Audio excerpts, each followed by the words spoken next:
Hey there, everyone. I'm Ashley. And I'm Amber. We're identical twin sisters from Southern California. While we may look exactly alike, sometimes we think that's all we have in common. We invite you to grab a cup of coffee Or a glass of wine. and hang out with us for a little bit. This is #TwinLife Podcast.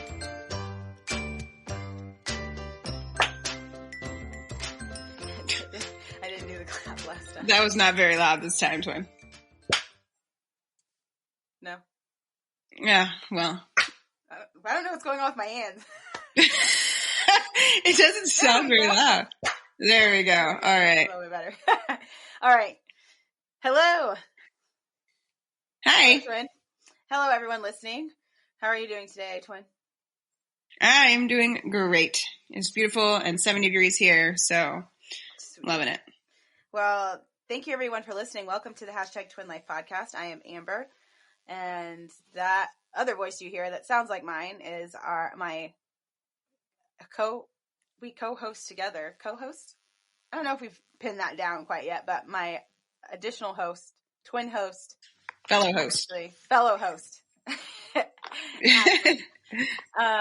And thank you guys again so much for listening and keeping up with us. If you haven't already followed us on our social media, please do so. All those links are in our description box or the show notes, depending on where you are listening. If you are listening to us on YouTube, please make sure you hit that bell so you can get notified every Wednesday when we have a new podcast. But on that note, what's been going on with you this week, Twin? So I don't know. Nothing too crazy has been going on. We've had this week, this is, I think, week 2 or 3 of my 4th challenge at F45. And people keep asking me if I'm like, are you doing the challenge? And I'm like, am I doing the challenge? That's still up for debate. I did go get weighed and everything, and scanned, but I am just happy where I'm at, and the progress that I want to make is not going to happen in 45 days. I'm really wanting to focus on body recomposition, and doing a whole entire body recomp in freaking 45 days is very intense and very hard. So I'm just you know what? I'm happy where I'm at. I'm at a super healthy weight. I'm at a super healthy body fat percentage and everything. So I'm just going to stick where I'm at for right now and enjoy my life and enjoy my body and keep working out. And this week's challenge was to usually they say do 5 cardio workouts, but they changed it to just doing 2 double cardios. Oh, really? Which is, yeah. Are you messaging? I can hear tweedling. I'm done. Okay. I can hear that, that noise that it makes when it. I never remember to put my computer on silent. Yeah. It is on silent now. I always get emails or text or something in the middle of a podcast. So. Yeah. But yeah, so I'm not really doing the challenge, but I am, continuing to maintain, and if there's physical challenges that they have us do at the end of class or whatever, I'm totally down for that kind of stuff. But other than that, are you still doing not really cleanse situation that you were doing? Or not a cleanse, but you were doing a 0 sugar. Are you still doing that? Twin, what is going on? I'm sorry. I was trying to silence my watch. I'm a hot mess over here, guys. I'm sorry. I was trying to silence my watch. I hear silence my computer, and I probably should silence my phone also. Okay, all the things are on silent. I'm so sorry. Okay, do we have it together over there? Sheesh. Okay. Anyways, I wasn't doing a cleanse. I don't know. I wasn't doing a cleanse. Not a cleanse, but you said that you were cutting all processed sugar or whatever out for this 45 days, right? I swear you told me. I don't know. Did I say that? Jesse's doing that. Right. You said that to me. You said that you were making an adjustment on what you were eating for the 45 days. Yeah, I was going to, but I don't want to. Oh, okay. Okay. So that's going into the challenge, I was I'm going to start doing all the things. And I'm no, I already lost 27 pounds. I'm extremely fit and in shape and probably above average fitness. So I'm fine being where I'm at. Yeah. Being above average fitness for right now. So, oh my God. So yeah, but anyway, so how's your week going? Good. The main thing that's happened this week was Landon's third doctor's appointment. His birthday. By the time this podcast comes out, his birthday will have just passed. Right? Yes. Yes. Yep. So he turns 3 this week, and so Yay! we took him to do his third doctor's appointment. And because of COVID, his birthday is April 10th, and because of COVID, if you guys can do the math, the world was shut down on his second birthday. So it was, we did a cupcake for him at home. We made cupcakes, and Ashley and Derek and Phoenix came over to our apartment, and we did like a little family mini birthday situation for Landon. I ordered him a bunch of stuff on Amazon, and we did we did an at-home birthday for Landon last year. Dude, I feel like you've been a parent for like 12 years. And Landon is only 3. Like, I swear. Thinking about the fact, intense 3 years of his life, like, for real, all the things, like the fact that he's only going to be 3, like, baffles my mind. When you just said he turned 2 last year, I'm like, what the heck? Yeah, that is so crazy. We his doctor's appointment, I was a little nervous about his doctor's appointment because I was like, he's gonna have to we missed his 2-year-old doctor's appointment. That's where I was getting at. So I was like, he's gonna have to get all the shots. This is, oh my gosh, I'm so not looking forward to this. And when I tell you my son was a superhero trooper, he was giggling, like they were checking his hemoglobin. If you don't have a kid, you've never done this. But basically, they prick your kid's either foot or heel, and they take blood out of it and test their iron levels, basically. Regular adults get hemoglobin tests when? I've never once gotten a hemoglobin test. You probably did when you were pregnant. Is that okay? Maybe. Is that what they take that thing and then they squeeze a bunch of blood into a little vial? Yeah. They don't really need to squeeze a bunch of blood out of my fingers. I don't. But maybe that's what it is, and they just never told me because they always say, "Well, we're gonna prick your finger." I'm like, okay. Yeah, that's to do hemoglobin tests to check your iron levels. Okay, I know this because they always tell me that I'm deficient. So. Okay, yeah. Didn't know that was what it was. So when she asked me, I was like, oh yeah, he's had this done multiple times. I didn't know that's what it was, what they were doing. So I guess I need to be more informed. But regardless, they did that. He thought it was funny. It bothered him not at all. And Landon doesn't bleed a lot. So she really had to like squeeze his little tiny toe to get some blood out of it. And I was like, oh my gosh, I hope he doesn't cry. And I'm just like holding him in my lap and he's totally fine. He got one shot. It scared him a little bit, but because he wasn't looking at her when she poked him. But he's super smart. The doctor said he's hyperverbal, hypercommunicative. So you guys have never met my son, but man, does that kid talk a lot. He talks so much for a little boy. And he says all the sentences and he sings songs and he tells stories. And so I don't know why taking my kid to the doctor and having a doctor tell me that he's awesome makes me feel great, but it really does. Like, I'm like, you know what? You're right. I did raise an awesome kid. He is smart and healthy. So that was great. It's very validating. It is.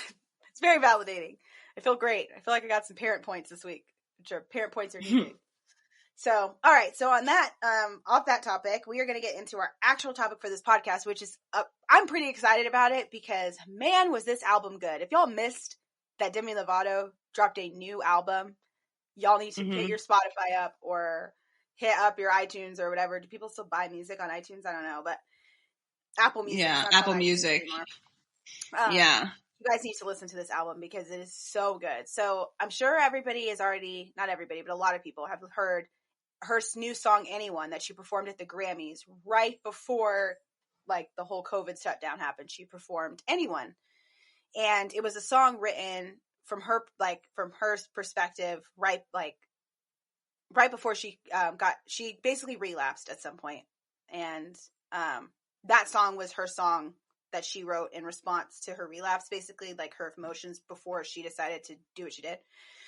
And it was a very sad song, very heartfelt. Google it. The Grammy performance, man, it'll probably, if it doesn't make you cry, like you're not listening to the words. It is fantastic performance. Yeah, it's very powerful. So she spent her 2020 writing an amazing album. And so we're going to give our thoughts and our opinions on it. And hopefully it encourages you guys to go take a listen and go on this journey that she kind of took us on. Yeah, I like doing these album reviews because the last one we did was the Taylor Swift album review. Yeah, so I think every once in a while when we have an album that like really touches us, like, yeah. Do you want to go song by song, or do you want to just like highlight certain songs, or just kind of like discuss it? Yeah, so the story, I guess I'll give you guys a little bit of a story behind the album. There's a couple of songs on this that are specific to like true story events. Headlines. Yeah, that have happened to her. The whole album, though, is a journey of her life over, basically, or kind of her whole life. But basically, like her drug addiction and alcohol addiction, like her just addiction issues, her depression issues, things that she's dealt with, which most people know publicly that she's dealt with them, her eating disorder and her insecurities and all that stuff. So the main theme of it, it starts off with 3 songs. It starts the album with Anyone, and it goes 3 songs. Dancing with the Devil is the next one, and then it does one more song, which is called Madison's Lullaby. That song is about her sister. Her parents told her she couldn't see her sister until she got sober. She got sober and then relapsed, and when she woke up out of her coma, her sister was the first person she saw. Her sister was sitting right there with her when she woke up. So she wrote a song to her. It's Madison's Lullaby. Her sister's is not a baby. She's like a person. I don't know if she's like in her 20s or not, but she's like either at least a late teen, early 20s. So she's not a little baby, but it's a song to her, basically thanking her for being there to support her, that she loves her, that she'll always be there for her. She never wanted her to see. She's like, I never wanted you to see me this way, and dealing with all this stuff, but I'm so glad that you're here in my life. So that's a fantastic song. Great story. Dancing with the Devil is obvious. The video for Dancing with the Devil is freaking awesome. I watched it today. Heart-wrenching. Yeah, it's her telling her entire story, like the story of her overdosing. And the album is in chronological order. Anyone is about feeling alone, which is what led her up to Dancing with the Devil, which one of the lyrics in the song is like, talking about how she just wanted to have one glass of wine. She's earned it. She's been sober for so long. Like, I can totally have just a glass of wine. And that one glass of wine turned into her overdosing on heroin. A heroin overdose. Yeah, a heroin overdose that put her in the hospital. And like, she was in a coma and then woke up and couldn't see for like, I don't know if it was hours or days, but she could not see. And then that goes into her waking up from her coma, which is the Madison's Lullaby. Then she does a small intro to the second half of the album. To break down like what the album's going to be about. Yeah. And honestly, when I heard it, I thought, I was like, did I listen to the album backwards? Like, yeah, me too. Yeah, the intro came 3 songs in. And so when I actually listened to the intro, I was like, oh, that makes sense. I understand why she put this. Because the album's called Dancing with the Devil, the Heart of Starting Over. So it's Dancing with the Devil, and then she does an intro. And then the Art of Starting Over is the song after the intro. So she's paralleling like 2 aspects of her life. So she doesn't focus the whole album on like the struggles. She focuses the rest of the album of the things that she's learned and she's overcome. So the rest of the songs kind of lean towards that. So I think my favorite one on the second, it's like a kind of Old Testament, New Testament situation she's got going on with the album. But Melon Cake is another great story. I'll let Ashley tell you because she had to tell me. Because when I heard the song, I understood what she was talking about, but I didn't. Yeah. I knew that there had to have been. I was like, "What is so special about Melon Cake?" So you want to tell the story behind that song? Yeah. So, like you mentioned earlier, she struggled a lot with eating disorders like her whole life, and the eating disorders stemmed from being in an environment where everybody wanted to control her, and one of the main ways they wanted to control her was to control what she ate. Which is how she developed an eating disorder, was because she would like legit get in trouble if she ate sweets. So she told the story on Ellen that she asked Ellen, or Ellen came around. She's like, somebody told me something backstage that I didn't know. And she was like, you probably could tell the story, but I was told that whenever you've been on my show, which is tons of times, that they remove all of the sweets and stuff that we leave for you in your dressing room, that you're not allowed to have it. And they remove it before you get there. And she was like, oh yeah, they always do that. And Ellen was like, what? She was like, yeah. And she's like, not only that, but when I was younger, she was like, this is the first year. And I don't know how old she is. I think she's like 25, 26. She said, this is the first year that I've had an actual cake on my birthday.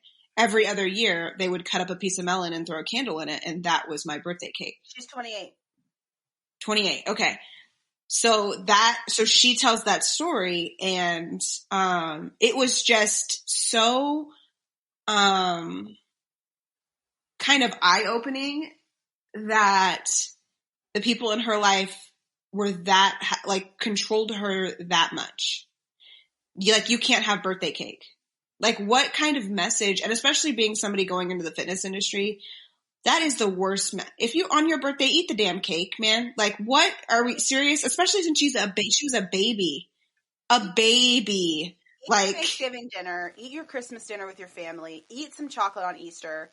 Like, guys, you shouldn't. Yeah. Your diet, quote unquote, should not be your diet for your whole life. It should be a change and a conscious effort to eat healthy. All around healthy diet. Like, make sure you eat some green stuff 3 times a day. If not 3 times, once a day. Eat some broccoli or some spinach once a day. Make, like, the small efforts to eat better. Don't eat McDonald's. Like, just make smart choices. But if you want to have McDonald's and you want to take your kid to get a Happy Meal, then go take your kid to McDonald's and get a Happy Meal. If that's, like, you may feel like crap later, but, like, do that. Like, it shouldn't be like deprivation, because that just stems insecurity and food insecurities and fear of food. And it's just not good, especially at so young of a freaking age she was. Like, she started this industry and she was a little bitty baby kid. Yeah, I think like 14, I think was when she was first on Disney Channel. So, yeah. She started when freaking, she was on there when Miley Cyrus was on there. So, Madison's, or Demi's sister Madison, by the way, she has an older sister who's our age, 33. Okay. And then she has a younger sister, Madison, who's the song's about, is 19. And it's her stepsister. Okay. Yeah, so that song's a great story. Another one that is awesome, that gives a great story that's obvious, is 15 Minutes. Is a song. Oh, yeah. Specifically directed at her ex-fiance, the guy that, if you don't know the story about that, basically she started dating this guy that was a pseudo, not famous, like, no one knew who he was, actor. And he started dating her very shortly, like 4 months after they were together. He proposed with a big social media thing, and then broke up with her very shortly after that. He basically did it for clout. Yeah, and that song is, people were saying, like, all of her friends around him and her were saying that he literally just proposed just for his little 15 minutes of fame. And I don't even know what the guy's name is still, so it didn't work well. Yeah, no, he looked really bad.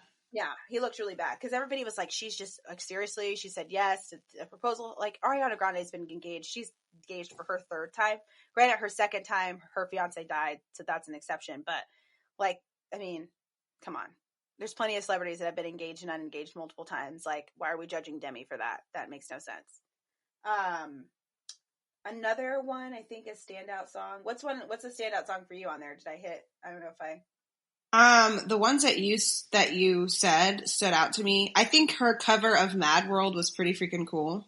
Yeah, that was really cool. The song Easy with Noah Cyrus. I really enjoyed that song. She has a song on here with Ariana Grande that's really good. She has a song on here with Sweetie that's really good. My Girlfriends Are My Boyfriend. I really like that song. Yeah. And let's see. I mean, yeah, overall, like, the whole album, I mean, there's some that I already heard before, like What Other People Say with Sam Fisher's a really good song. I think it's the single right now. Yeah, the Bean really likes that song. He listens to it with me all the time. She has a song on here called California Sober, but I don't really remember that song, but I like that song. I just couldn't, that's a song that I wasn't quite sure what it meant. Like, why California Sober? Like, why not, like, why? I mean, it talks about her, there's definitely an underlying message of, like, her going back to, like, her faith, and, like, there's a line in the Dancing with the Devil where she basically is, like, crying out to God saying, like, I know I should have done this. Okay. What? So California Sober is an approach to recovery that includes drinking alcohol and smoking weed in moderation. While this approach is controversial, experts say that some people are able to manage their drug use through harm reduction strategies such as this one, rather than maintaining a completely sober lifestyle. However, this approach is not advised for people who have addictive substance use patterns. So apparently, that makes no sense. Yeah. It's supposed to help with sobriety, but not useful for people who have addictive personalities.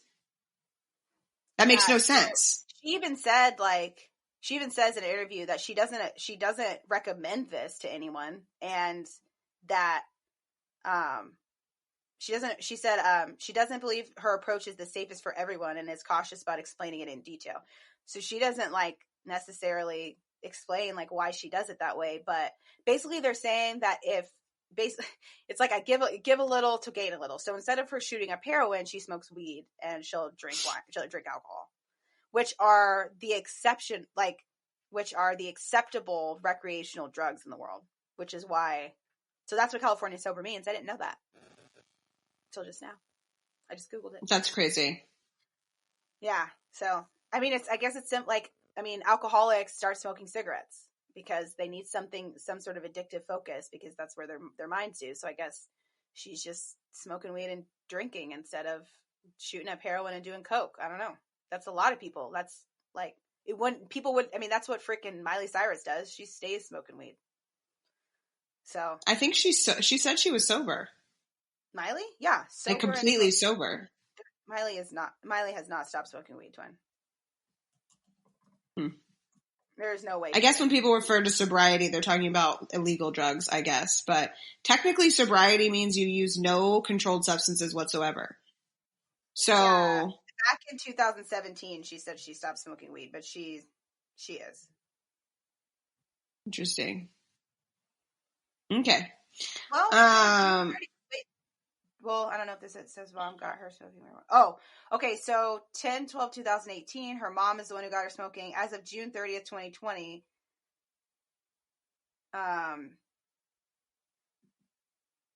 she said according to Showbiz, that she stopped. She's been sober. She's completely sober since her split with Liam Hemsworth.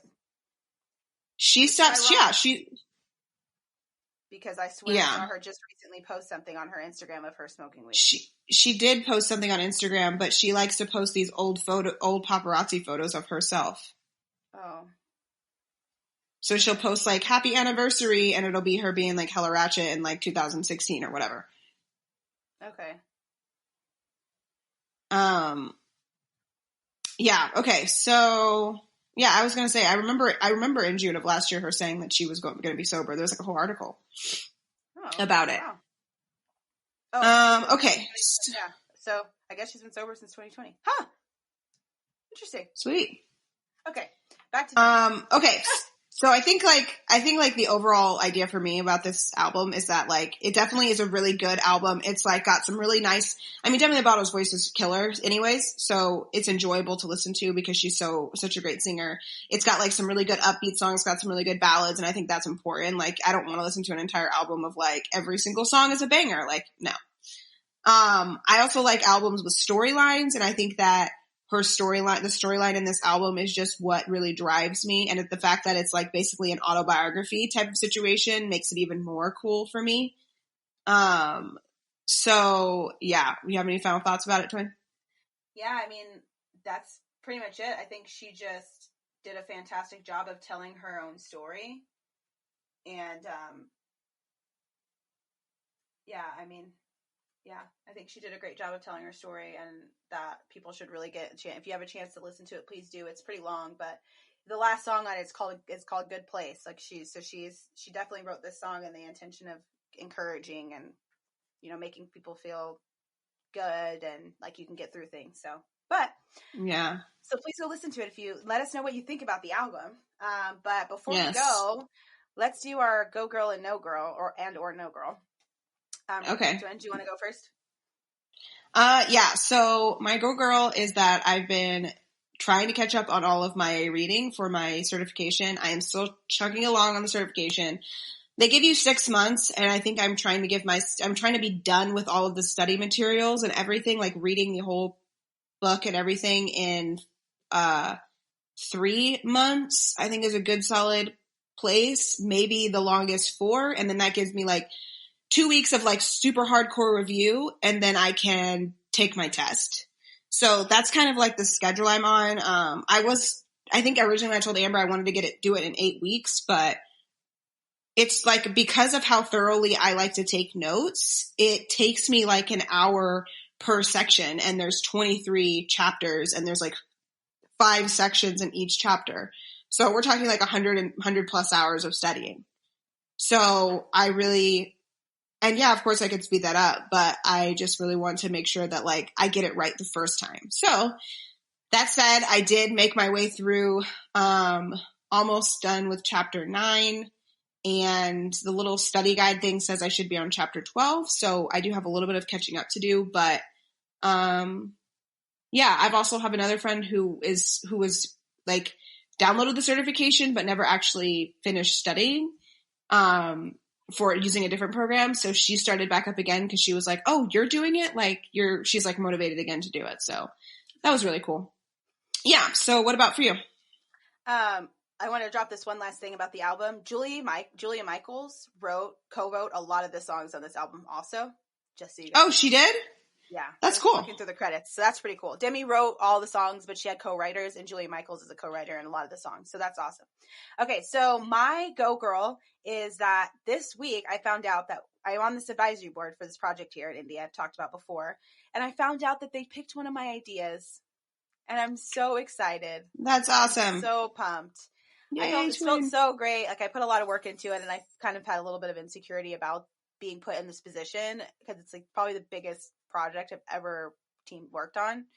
And so I was really excited that my idea got picked. So yay.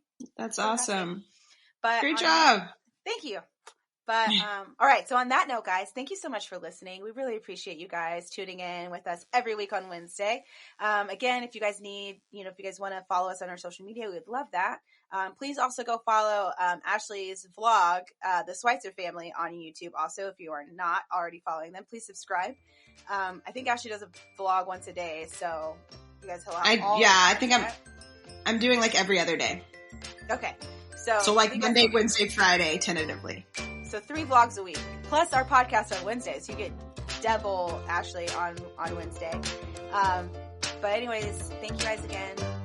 Please listen next week. Let us know what you guys think about Demi's album, and we will talk